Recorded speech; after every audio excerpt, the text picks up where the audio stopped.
สวัสดีท่านผู้ชมที่เคารพยินดีต้อนรับทุกท่านเข้าสู่การนำเสนอข่าวต่างประเทศซึ่งวันนี้ก็มีหลากหลายข่าวที่จะมานำเสนอให้บรรดาท่านได้ติดตามรับชมใครกองประชุมคอป30ความมานะพยายามปกปักรักษาดินฟ้าอากาศทั่วโลกกองประชุมครั้งที่30บรรดาฝ่ายเข้าร่วมสนธิสัญญาแม่ของสหประชาชาติเกี่ยวกับการเปลี่ยนแปลงของดินฟ้าอากาศคอป30ไขขึ้นในวันที่30พฤศจิกายนตามเวลาท้องถิ่นอยู่นครเบรัมรัฐบาราประเทศบราซิลภายหลังที่ประเทศสมาชิกบรรลุได้ความเห็นดีเห็นพร้อมต่อโครงการดำเนินงานท่านลุยอินาซิโอลูลาดาซิวาประธานาธิบดีประเทศเจ้าภาพเรียกร้องหันคำมั่นสัญญาให้เป็นการกระทำละเอียดพิเศษแมนเกี่ยวกับการเพิ่มแรงการเงินและค่อยๆยุติการนำใช้เสื้อเพลิงฟอกซิลท่านลูลายังยืนว่าวิกฤตการดินฟ้าอากาศบ่เพียงแต่แมนไผนาบคูต่ออนาคตเท่านั้นหากยังแมนโศกอนาตกรรมในปัจจุบันอีกด้วยหนึ่งในบรรดาเนื้อในจุดสุมของคอป30แมนคำเรียกร้องเพิ่มแรงการเงินเพื่อดินฟ้าอากาศทั่วโลก3เท่าจาก$300 ตื้อต่อปีในปัจจุบันเป็น 1,300 ตื้อในปี 2035 ตามแผนการที่ได้เห็นดีเป็นเอกภาพยูคอป2029ที่บากูท่านไซมอนสติลเลขาธิการใหญ่สนธิสัญญาสหประชาชาติเกี่ยวกับการเปลี่ยนแปลงของดินฟ้าอากาศกล่าวว่าบรรดาคำมั่นสัญญาในปัจจุบันบ่ทันว่องไวอย่างเพียงพอ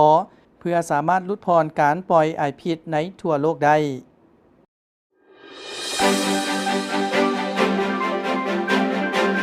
การเจรจานโยบายป้องกันประเทศเวียดนามอินเดียครั้งที่15ในตอนบ่ายวันที่10พฤศจิกายน2025นี้อยู่กระทรวงป้องกันประเทศสาธารณรัฐสังคมนิยมเวียดนามท่านพลโทห่วงส่วนเจียนกรรมการศูนย์กลางภาคเลขาคณะภาคการทหารศูนย์กลางรองรัฐมนตรีกระทรวงป้องกันประเทศและรัฐมนตรีกระทรวงป้องกันประเทศอินเดียท่านดาจิตกูมานสิงห์เป็นประธานร่วมกันในกองประชุมปรึกษาหารือนโยบายป้องกันประเทศเวียดนามอินเดียครั้งที่15ท่านพลโทห่วงส่วนเจียนได้กล่าวว่า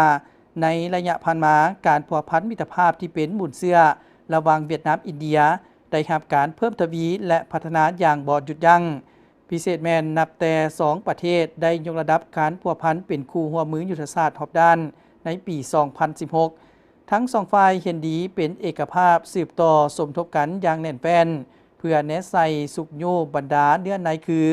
เพิ่มทวีการแลกเปลี่ยนคณะผู้แทนทุกคันพิเศษแมนคณะผู้แทนขั้นสูงรักษากลไกการปรึกษาหารือและปรึกษาหารืออย่างเป็นปกติเพิ่มทวีการร่วมมือด้านการฝึกอบรมการรักษาสันติภาพของสหประชาชาติและอุตสาหกรรมการป้องกันประเทศส่งเสริมการให้กู้ยืมทุนและการช่วยเหลือล่าค้นคว้าความเป็นไปได้ของการร่วมมือในกลุ่มเขตที่มีท่าแหงเส้นความปลอดภัยทางอินเทอร์เน็ตการแพทย์การทหารการสอบค้นและกู้ภัยตามความต้องการและความสามารถของสองฝ่ายท่านรัฐมนตรีกระทรวงป้องกันประเทศอินเดียลาจิสกุมันสิงห์ยืนยันว่าเวียดนามแมนคู่หัวมือที่ไว้เนื้อเชื่อใจได้ของอินเดียการหัวมือด้านการป้องกันประเทศแมนหนึ่งในบรรดาเสาค้ำสำคัญในการพัวพันระหว่าง2ประเทศในหลายคงเขตนับแต่การฝึกอบรมถึงการรักษาสันติภาพของสหประชาชาติการแลกเปลี่ยนวิชาชีพการฝึกอบรมความมั่นคงทางทะเล